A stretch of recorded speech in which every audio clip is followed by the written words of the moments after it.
આપણે જે importance of personal selling discuss કરેલું હતું. હવે જે આપણો નેક્સ્ટ ટોપિક છે એ mythology, legends, tradition, theory of personal selling છે, જે આપણે ડિસ્કસ કરવાનું છે.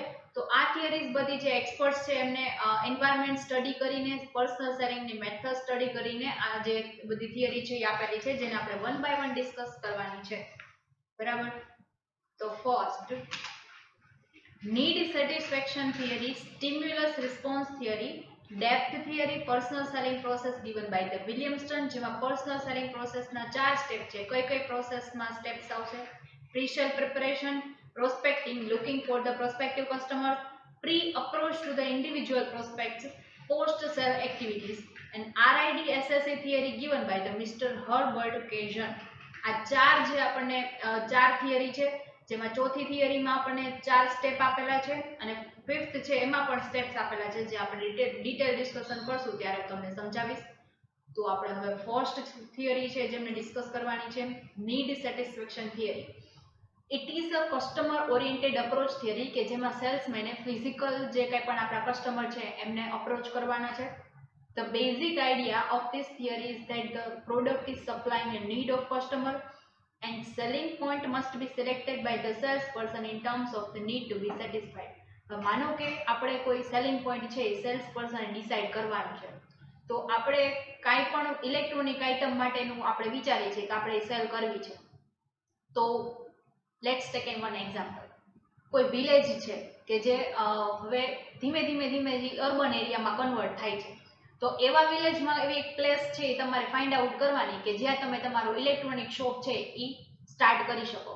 એને આજુબાજુમાં છે કોઈ ઇલેક્ટ્રોનિક શોપ નથી. તમે તમારા રિઝનેબલ પ્રાઇસ સેટ કરી અને ત્યાં જો તમે ઇલેક્ટ્રોનિક શોપ છે તમારું સ્ટાર્ટ કરો તો તમને આગળ ફ્યુચરમાં છે એ ગ્રોથ માટેની પોસિબિલિટીઝ છે તમે જોઈ શકો. માનો કે તમે અર્બન એરિયામાં જો કોઈ એવો એરિયા ફાઇન્ડ આઉટ કર્યો કે જ્યાં ઓલરેડી 3 થી 4 સ્ટોર છે અવેલેબલ છે, તો તમે એમની બાજુમાં સ્ટાર્ટ કરો તો એનો કોઈ મતલબ નથી, એ મિનિંગલેસ છે. કારણ કે ઓલરેડી એ લોકોનો કસ્ટમર બેઝ છે, એ લોકોની અંદરો અંદર કોમ્પિટિશન છે, તો તમે જેને કોમ્પિટિશન વધારી જે તમારા માટે ડિફિકલ્ટ છે, એ લોકો જૂના છે, બરાબર છે, એમના માટે એટલું કમ્ફર્ટેબલ છે એ લોકો આના માટે કે એમનો કસ્ટમર બેઝ એ લોકો ઓલરેડી એમને બાંધી લીધો. તમારે ખાલી ઇન્ક્રીઝ કરવાના છે કસ્ટમર અથવા તો ડેવલપ કરવાના છે કસ્ટમર. તો તમારે એવો એરિયા ફાઇન્ડ આઉટ કરવો જોઈએ કે જ્યાં કોમ્પિટિશન બહુ ઓછી અથવા તો હોય જ નહીં. તો નીડ સેટિસ્ફેક્શન થિયરી છે કે જેમાં તમારું પણ મોટિવ સેટિસ્ફાઈડ થાય અને બાયરનો પણ થાય. સ્ટિમ્યુલર રિસ્પોન્સ થિયરી, એનો મિનિંગ એવો થાય કે તમે ઉત્તેજિત પ્રતિસાદ આપો, અથવા તો માનો કે તમે કોઈ પણ સ્ટોર્સમાં ગયા તો તમને સારો એવો રિસ્પોન્સ મળે તો તમે ત્યાં બીજી વાર જવાનું પ્રિફર કરો. માનો કે તમને કોઈ સારો એવો રિસ્પોન્સ નથી મળતો તો તમે ત્યાં જવાનું પ્રિફર નહીં કરો. તો this theory is based on the assumption, એવી અઝમ્પશન બાંધવાની if the proper stimulus is given automatically the desired response will follow. તમે એમને સારો પ્રતિસાદ આપો, સારો રિસ્પોન્સ આપો તો તમને તમારા રિસ્પોન્સ પ્રમાણેનું ડિઝાયર્ડ રિઝલ્ટ મળી શકે. માનો કે તમે તમારા કાંઈ પણ એવા કસ્ટમર્સ છે, જે તમારા પાસે જે કસ્ટમર છે ને ફિમેલ છે અને મેલ છે. આપણે કોઈ બ્યુટી પ્રોડક્ટ સેલ કરી છે તો મેલ છે એમને બ્યુટી પ્રોડક્ટ વિશે એટલું જે અવેરનેસ ન હોય છે, એટલે ફિમેલ્સ તો ફિમેલ્સ છે એમને તમારે એટલું સમજાવવાની જરૂર નથી કે આને આ તમારે આમ યુઝ કરવાનું, આમ યુઝ કરવાનું. એમ તમે પ્રોપર વેમાં તમે ખાલી થોડીક ઇન્ફોર્મેશન આપી તો એ અટ્રેક્ટ થઈ ગયા. પણ એ જે સેમ તમે મેથડ છે તમે મેલમાં જો અપ્લાય કરો તો એ પોસિબલ ન થાય, કારણ કે મેલ્સને છે એ બધી વસ્તુનો ખ્યાલ નથી હોતો, બરાબર છે. તો તમારે એમને ડિટેલમાં સમજાવવું પડે કે આ પ્રોડક્ટનું નામ, પહેલાં તો નેમ આપવું પડે કે આ પ્રોડક્ટને આ વસ્તુ કહેવાય, અને પછી એમને ડિટેલમાં સમજાવવું પડે કે આ વસ્તુ છે આવી રીતે યુઝ થાય, આનું આ રિઝલ્ટ આવે, બરાબર છે. Here the salesman may use inappropriate stimulus with the customer. એટલે શું? તો કે આપણા જે કસ્ટમર છે ને અમુક વાર સેલ્સમેન એવી મેથડ યુઝ કરે કે જે કસ્ટમર માટે બેનિફિટ નથી, એના માટે ડીબેનિફિટ છે, પણ પોતા સેલ્સમેન માટે પ્રોફિટેબલ છે. તો એવી એક મેથડ છે યુઝ કરે તો એ પણ સ્ટિમ્યુલસ રિસ્પોન્સ થિયરીમાં આવે છે. પણ આપણે એવી મેથડ યુઝ કરાય નહીં. શું કામ? કારણ કે એનાથી આપણો પ્રોફિટ કમ્પોનન્ટ છે એ ઘટી જાય. ક્યારે? તો કે લોંગ ટર્મમાં, જ્યારે એ કસ્ટમરને ખ્યાલ આવે કે આ વસ્તુ તો આપણે યારે ચીટ થઈ ગયું છે, તો ત્યારે એ છે કસ્ટમર બેઝ ઘટી જાય. કારણ કે એ એક કસ્ટમર સાથે ચીટ થયું તો એ બીજા 2 કસ્ટમરને કહેશે, જેનાથી તમારો કસ્ટમર બેઝ છે એ ઓટોમેટિકલી ડિક્રીઝ થઈ જશે. જે સ્ટિમ્યુલસ રિસ્પોન્સ થિયરી છે એ કહેવા માંગે છે. થર્ડ જે થિયરી છે એ છે ડેપ્થ થિયરી. તો ડેપ્થ થિયરીમાં શું હોય? તો તો કે this theory is based on the assumption. આ બધી જ થિયરી છે ને અઝમ્પશન બેઝડ હોય કે આવું થાય જ એવું ન હોય, પણ એક સેલિંગના ક્રાઇટેરિયા જાણી અને એમના જે અન્ડરસ્ટેન્ડ કરી એનું એન્વાયરમેન્ટ અને એવી અઝમ્પશન બાંધેલી હોય એના ઉપરથી થિયરી છે એ ડેવલપ થતી હોય છે. If more information is supplied to the customer, they will be more ready to purchase the product. માનો કે તમે કોઈ માનો ક્રોમા સ્ટોરમાં તમે જાઓ છો, જ્યાં તમે લેપટોપ તમારે પરચેસ કરવાની તમારી વોન્ટ્સ છે, તો તમે ત્યાં જાઓ એટલે તમને છે એ લેપટોપની અલગ અલગ ડિટેલ્સ આપે, જેના ફીચર્સ તમને સમજાવે, એક્સ્ટ્રા ઓર્ડિનરી ફીચર્સ શું છે એ સમજાવે, અત્યારે માર્કેટમાં કઈ ચાલે છે, કયું મોડલ ચાલે છે એ બધું સમજાવે. તો તમે જો મોર ઇન્ફોર્મેશન આપે તો તમે રેડી થઈ જાઓ પરચેસ કરવા માટે, બરાબર છે. તો એનો કન્વિન્સિંગ પાવર સારો હોય, તમે જલ્દી કન્વિન્સ થઈ જાઓ, બરાબર છે. તો એ ડેપ્થ થિયરી છે, જેમ તમે ડિટેલ ડેમોન્સ્ટ્રેશન કરી ડિટેલમાં સમજાવી અને તમે એમને કન્વિન્સ કરી શકો છો. Personal selling process given by the Williamston, જે એક્સપર્ટ છે જેમને પર્સનલ સેલિંગની પ્રોસેસ સમજાવી છે 4 સ્ટેપમાં. મેં તમને કીધું હતું એ પ્રોસેસ 4 સ્ટેપને 1 બાય 1 આપણે ડિટેલમાં ડિસ્કશન કરશું. તો first step pre sale preparation. તો પ્રી સેલ પ્રિપરેશન એટલે શું? તો માનો કે દિવાળીમાં આપણે વધારે પ્રોફિટ કમ્પોનન્ટ આપણે અર્ન કરવું છે, તો એના માટે તમે સ્કીમ એવી ઓફર કરી છે કે તમે એક ટીવી પરચેસ કરો એની સાથે તમે એક ડીવીડી ફ્રીમાં લઈ જાઓ. તો આ જે આ ઓફર છે તમે એમને તમારા કસ્ટમર સુધી કેવી રીતે પહોંચાડશો? તમારા સેલ્સમેનને સમજાવવાનું, પછી પ્લસ કે તમારે કોઈ ડિસ્કાઉન્ટ આપવું છે તો તમે કઈ રીતે ડિસ્કાઉન્ટ આપશો. માનો કે તમે એવું નક્કી કરો કે જે 20,000 રૂપીસની પ્રોડક્ટ બાય કરશે એમને 5% ડિસ્કાઉન્ટ આપશો, અથવા તો જે 20% ઉપરથી પરચેસ કરશે તો એમને 10% ડિસ્કાઉન્ટ આપશો. તો આ બધી જે સ્કીમ્સ છે તમે તમારા કસ્ટમર સુધી પહોંચાડશો કઈ રીતે, તો એ બધું છે એ તમારી પ્રી સેલ પ્રિપરેશન કહેવાય. તો every salesman has to obtain information about the company's product, price, customer, competitors product, selling options, market it's. તો આ માર્કેટની સેલિંગ ઓપ્શન કયા કયા હોય? તો એક તો તમે ઓનલાઈન સેલિંગ કરી શકો અથવા તો ફિઝિકલ સેલિંગ કરી શકો, બરાબર છે. તો આ બધા સેલિંગ ઓપ્શન્સ છે. પછી આપણે કમ્પિટિટર આપણા છે જે આપણા ટાઈપની પ્રોડક્ટ સેલ કરે છે, તો એવા કમ્પિટિટર્સ તમે જોવાના કે જે કમ્પિટિટર છે એમને કઈ સ્ટ્રેટેજી એમની પ્રોડક્ટ સેલ કરવા માટે યુઝ કરી છે, એના આધારે પણ તમે તમારી પોલિસીમાં સ્ટ્રેટેજીમાં ચેન્જ કરી શકો, સ્કીમ્સ બનાવી શકો. તો એના આધારે તમે તમારા કસ્ટમર બેઝ વધારી શકો, કસ્ટમરનો ફેથ જે તમારી કંપની પ્રત્યે છે, તમારી શોપ પ્રત્યે છે એ વધારી શકો છો, બરાબર છે. તો આ ઇન્ફોર્મેશન છે એ બધા સેલ્સમેને પહેલાં ગેધર્ડ કરવી પડે અને પછી તમે છે એ આ પ્રકારની સ્કીમ્સ છે બનાવી શકો. એના માટે તમારે તમારો બેઝ અને તમારો સ્ટોક રેડી રાખવો પડે. હવે તમારે ટીવીની સાથે ડીવીડી ફ્રી આપું તો ડીવીડીનો સ્ટોક તમારે હોવો જોઈએ. તમે એવું ન કહી શકો કે અત્યારે તમે ટીવી લઈ જાઓ, ડીવીડી તમને 2-3 દિવસ પછી તમે ડિલિવર કરી દેશો કારણ કે અમારી પાસે સ્ટોકમાં નથી. તો એવું તમે ન કહી શકો, એ રીઝન નથી. તમારે બધું રેડી રાખવું પડે, પ્રી સેલ પ્રિપરેશન હોવી જોઈએ.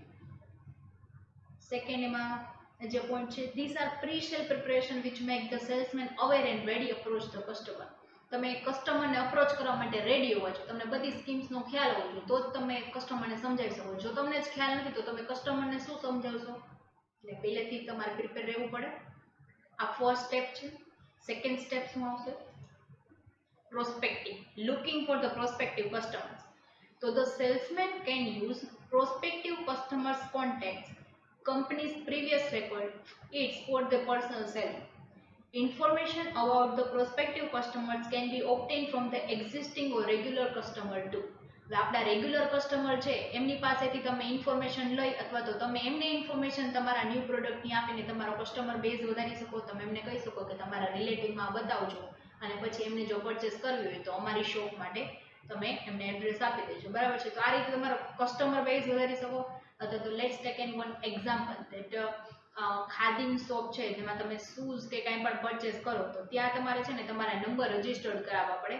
પછી તમે જ્યારે પણ ત્યાં સેલ થાય ને તો તમારા ફોનમાં એક SMS આવી જાય કે આ પ્રકારની આટલા %નો તમને ડિસ્કાઉન્ટનો સેલ છે, અથવા તો કોઈ ન્યૂ એમના ચપ્પલ્સ કે શૂઝ આવેલા હોય કે ન્યૂ એવી સ્કીમ આવેલી હોય તો તમને મેસેજ આવી જાય. તો એ રીતે તમારી ન્યૂ પ્રોડક્ટ છે એને અવેરનેસ તમારા કસ્ટમર પ્રત્યે તમે જગાડી શકો અથવા તો એમને અવેર કરી શકો. અથવા તો તમે તમારા પ્રીવિયસ જે કસ્ટમર છે એમનો કોન્ટેક્ટ કરીને તમે એમને તમારો કસ્ટમર બેઝ વધારી શકો છો અને તમારી પ્રોડક્ટ છે એની ઇન્ફોર્મેશન માર્કેટમાં લોન્ચ કરી શકો છો. તો આ એક મેથડ છે તમારા કસ્ટમર વધારવાની, જે સેકન્ડ સ્ટેપ છે. થર્ડ સ્ટેપમાં શું કરી શકો પર્સનલ સેલિંગ કરવા માટે? Pre approach to the individual prospect. તો પ્રી અપ્રોચ તમે ઇન્ડિવિજ્યુઅલ પ્રોસ્પેક્ટને કઈ રીતે આપી શકો? તો કે salesman should get information about the buying motive of his customer or units and know the buyer behaviour, needs and intentions of the prospective customers. કે સેલ્સમેન છે એમનો ઇન્ફોર્મેશન એમને મળેલી હોવી જોઈએ, એમના બાઇંગ મોટિવ એમને ખ્યાલ હોવો જોઈએ, એમના કસ્ટમર જે કાંઈ પણ એમની શોપ પર આવે છે એમનો બિહેવિયર કેવો છે, એમની નીડ શું છે, એમનો મોટિવ શું છે, એ બધાનું પહેલાં એમને એક રિસર્ચ કરવાનું, એના પ્રમાણે એમને બધી ઓફર્સ બનાવવાની અને એ પ્રમાણે જો એ સેલ કરશે તો ઇફેક્ટિવ વેમાં સેલ કરી શકશે, જેનાથી પ્રોફિટ વધારી શકે. તો આ રીતે પ્રી અપ્રોચ કરી શકો તમે તમારા ઇન્ડિવિજ્યુઅલ પ્રોસ્પેક્ટ સાથે. ઇન્ડિવિજ્યુઅલ પ્રોસ્પેક્ટ એટલે આપણે સંભવિત બાયર્સ છે જેમને આપણે એકચ્યુઅલ બાયરમાં કન્વર્ટ કરી શકશો. જે આ 4 પ્રોસેસમાં જે લાસ્ટ પોઈન્ટ છે ને એ છે પ્રેઝન્ટેશન. તો પ્રેઝન્ટેશન તમે કેવી રીતે કરશો તમારા બાયર્સ સાથે? તો approaching the customers acquired skill competent salesman. હવે કોઈ પણ સેલ્સમેન છે કે જે પબ્લિક સાથે આવવામાં અથવા તો પબ્લિકના અટેચમેન્ટમાં આવવામાં એમને કોઈ ઇન્ટરેસ્ટ નથી, અથવા તો એમને કોઈ એવું ગમે નહીં કે એવા ટાઈપનો પર્સન છે કે જે પબ્લિક સાથે કનેક્શનમાં ન આવે, તો એવી સ્કિલ છે એવા વ્યક્તિઓ છે તમે તમારા સેલ્સમેન તરીકે અપોઇન્ટ ન કરી શકો. સ્કિલ રિક્વાયર્ડ હોવી જોઈએ, કોમ્પિટન્ટ હોવી જોઈએ, એવા વ્યક્તિ તમે અપોઇન્ટ કરો અને એ કસ્ટમરને અપ્રોચ કરે તો તમે એમને કન્વિન્સ કરી શકો.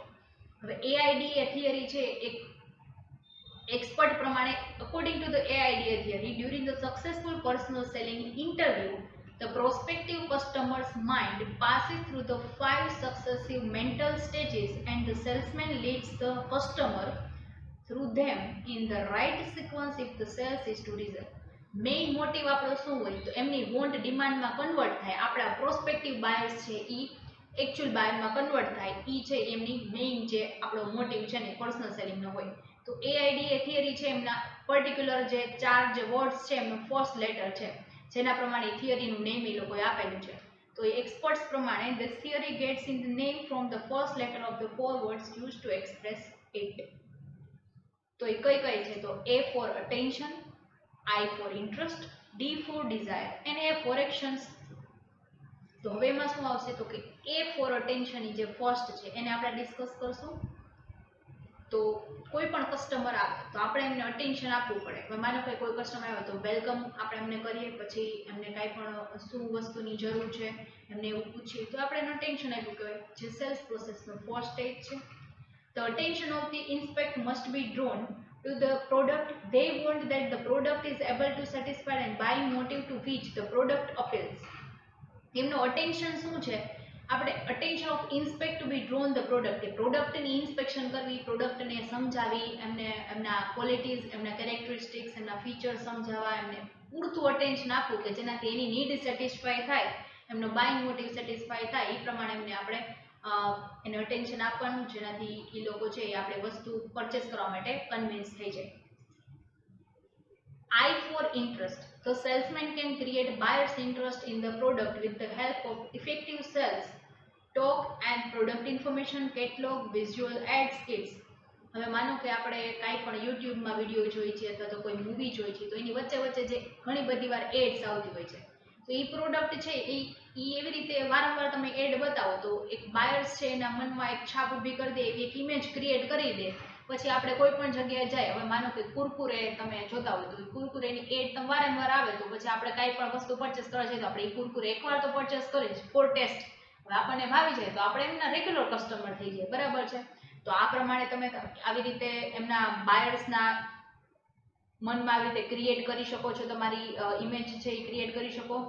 પ્રોડક્ટની ઇન્ફોર્મેશન તમે આપી શકો. હવે માનો કે તમે સેલ્સમેન જે ઘરે ઘરે આવતા હોય એ સેલ્સમેનને તમે જોવો તો એ ચિપ્સનું મશીન વેચવા આવ્યા હોય અથવા તો એ કોઈ સેલ્સમેનનું એ સેલ્સમેનશીપ કરે છે તો એ ચિપ્સનું મશીન તમને છે રિયલમાં એક ડેમો કરીને બતાવે, બરાબર છે? તો એ કઈ રીતે બતાવે? તો કે એ તમે એને પોટેટોઝ તમે એને ઓફર કરો, આપો એટલે એ છે એ તમને કરીને બતાવે કે આ રીતે એનો યુઝ થાય છે. તો આ રીતે તમે બાયર્સને ડેમો આપી અને એમનો ઇન્ટરેસ્ટ છે એ એમની પ્રોડક્ટમાં વધારી શકો છો. પછી તમે જોતા હોય તો રોડ ઉપર તમે જાઓ તો મોટા મોટા બેનર લગાવેલા હોય, જ્વેલરીઝના છે કે કાંઈ પણ નવી પ્રોડક્ટ આવી હોય તો એના અત્યારે વેફર્સ છે અત્યારે આવી છે ઓલા ફેસવાળી, કે તમે તમારો ફેસ હાફ રાખો તો એમની અને એ વેફરમાં એમનો હાફ ફેસ હોય તો એ ફેસવાળી જે કાંઈ પણ એડ છે તો એ તમારા તમે રોડ ઉપર જતા હોય તો તમે એ જોવો તો એનાથી પણ અટ્રેક્ટ થઈ શકો. તો આ રીતે તમે તમારા બાયર્સના મનમાં ક્રિએટ કરી શકો છો. desire. Here the salesman must use all his power of persuasion and conviction to create an urge to buy. Create an urge to buy એટલે શું? તો કે તમે જે કાંઈ પણ તમારા કસ્ટમર છે એમને એવી ઈચ્છા જગાડો કે તમે એ વસ્તુ છે એ બાય કરી શકો, એના માટેની ઈચ્છા જગાડો, તો એને કહેવાય customer create an urge to buy. બરાબર? તો એ તમારી ઈચ્છા છે એમને જગાડવી પડે. તો કઈ રીતે જગાડી શકો? તમારી સ્કિલ્સથી તમે એમને કન્વિન્સ કરીને જગાડી શકો છો. Salesman must handle problems, doubt and objection with the patience. તો એમને કાંઈ પણ પ્રોબ્લેમ્સ છે હેન્ડલ કરો, કાંઈ પણ ડાઉટ છે, ઓબ્જેક્શન છે, તો 30 વાર પૂછે તો 30 વાર શાંતિથી જવાબ આપીને તમે એને હેન્ડલ કરી શકો. આ રીતે તમે એમને કન્વર્ટ કરી શકો છો એકચ્યુઅલ બાયર્સમાં. લાસ્ટ જે ચોથું છે, બરાબર છે, આ પ્રોસેસમાં last an action, it is a positive action of prospect in terms of placing order. Here the prospect becomes actual buyer and the want converted into demand. તો પોઝિટિવ એક્શન શું? તો કે આપણું જે વોન્ટ્સ છે એ ડિમાન્ડમાં કન્વર્ટ થઈ જાય, એ positive action, કે આપણે એમને કન્વિન્સ કરી શક્યા છીએ, એ પોઝિટિવ છે એક્શન. તો જો એ કન્વિન્સ થઈ જાય તો ઓર્ડર પ્લેસ કરશે, અને ઓર્ડર પ્લેસ કરશે તો એ જે પ્રોસ્પેક્ટ સંભવિત જે આપણા કસ્ટમર હતા એમાંથી એકચ્યુઅલ બાયર બની જશે, અને એમની વોન્ટ છે એ ડિમાન્ડમાં કન્વર્ટ થઈ જશે. તો જેના કારણે આપણો બાઇંગ મોટિવ હતો કે આપણે ઓનરશિપ ટ્રાન્સફર કરવાના, જે આપણે અચીવ કરી શકીએ. Next, post-sale activities.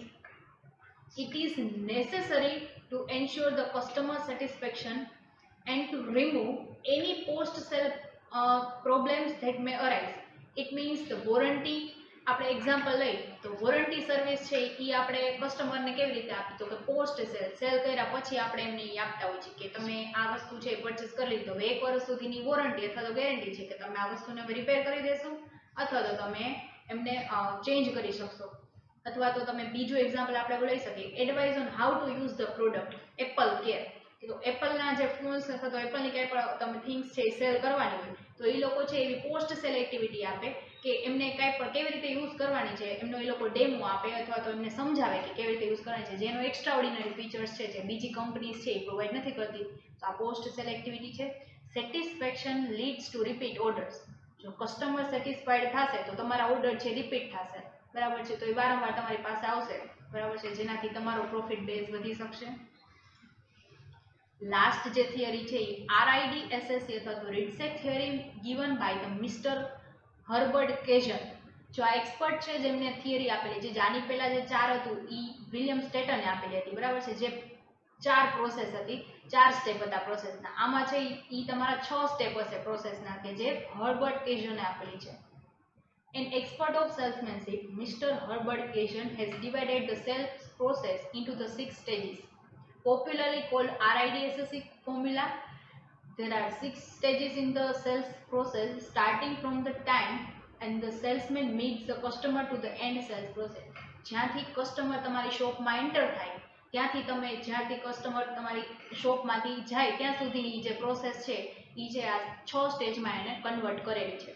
જેમાં જે ફર્સ્ટમાં હતું કે તમને એક વર્ડ હતા એમના ફર્સ્ટ લેટરને આધારે એ લોકોએ બનાવેલું હતું નેમ. આમાં RIDSS એવી જ રીતે છે. તો R ફોર રિસેપ્શન કે જે તમને welcoming to the customer, customer આવે ત્યાંથી તમે ગ્રીટિંગ્સથી તમે એમને વેલકમ કરો. પછી છે તમે એમને સમજાવો કે એમને પહેલાં પૂછો કે એમને કઈ વસ્તુ પરચેસ કરવી છે, લાઈક ક્રોમા સ્ટોર. તો ક્રોમા સ્ટોરમાં તમે જાઓ તો તમે પહેલાં વેલકમિંગ રિસેપ્શનમાં કસ્ટમર વેલકમ કરે, તમને ગ્રીટિંગ્સ આપીને પછી તમને પૂછે કે તમારે શું પરચેસ કરવાનું છે. હવે માનો કે તમે કહો મારે લેપટોપ પરચેસ કરવાનું છે, તો તમે ત્યાં જાઓ એટલે તમારે કેવા પ્રકારનું લેપટોપ પરચેસ કરવાનું છે એની ઇન્ક્વાયરી, એટલે તમને બધું સમજાવે, એમના ફીચર્સ સમજાવે, એમની એક્સ્ટ્રા ઓર્ડિનરી જે કંઈ પણ ફીચર્સ છે ત્યાં માર્કેટમાં ક્યાં ચાલે છે એ બધું સમજાવે. ડિસ્પ્લેમાં ઓલરેડી એને D ફોર ડિસ્પ્લે, હવે ડિસ્પ્લેમાં ઓલરેડી એને રાખેલા છે ઘણા બધા લેપટોપ્સ, તો એમાંથી તમે કયા કયા તમને ગમે છે એ તમારે જોવાનું. પછી S ફોર સિલેક્શન, તો એમાંથી સિલેક્ટ કરવાના તમારે કે તમારે કયું જોઈએ છે, એના પ્રમાણે તમે એમની ડિટેલ ડિસ્કશન છે એ તમારી સાથે કરે, એમની ડિટેલ ઇન્ક્વાયરી કરે. એડિશન, તો તમે લેપટોપ પરચેસ કર્યું છે, બરાબર છે, તો એની સાથેના કનેક્ટેડ જે કાંઈ પણ ડિવાઇસ છે એ તમને લેવા માટે કન્વિન્સ કરે, બરાબર છે, તો એની એડિશન, તો તમે એનાથી તમે લેપટોપની સાથે તમે એ પણ લઈ જાઓ તો એમનો વધારે એમની જે કંઈ થિંગ્સ છે એ સેલ કરી શકે. C ફોર કમેન્ડેશન, કે તમે એક કન્વિન્સ થઈ ગયા, બરાબર છે, તમારી વોન્ટ ડિમાન્ડમાં કન્વર્ટ થઈ ગઈ તો એ શ્યોર થઈ ગયા કે હવે આપણા કસ્ટમર બની ગયા, એટલે commendation. And every points in the RIDSSC considers the physiological perspective in the sales process. તો આ સેલ્સ પ્રોસેસમાં જે કાંઈ પણ આ જે બધી થિયરીઝ છે, જે કાંઈ પણ આ પ્રોસેસ છે, એ પ્રોસેસના સ્ટેજીસ થઈ એ કન્વર્ટ થઈ ગયા છે એમાં તો ફિઝિકોલોજીકલ પર્સપેક્ટિવ જે આપણે હ્યુમન બીંગ સાથે આપણે કાંઈ પણ વસ્તુ છે એ કરવાની છે, તો આપણે આ બધા પર્સપેક્ટિવ છે એ ધ્યાનમાં રાખવા પડે. આ એમના 5 જે થિયરી હતી કે જે માઇથોલોજી છે સેલિંગ પ્રોસેસની.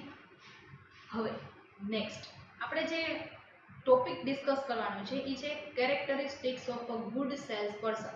બરાબર છે, જે આપણે નેક્સ્ટ લેક્ચરમાં ડિસ્કસ કરશું. બરાબર છે, આજે આપણે આટલે સુધી અટકાવીએ. Thank you.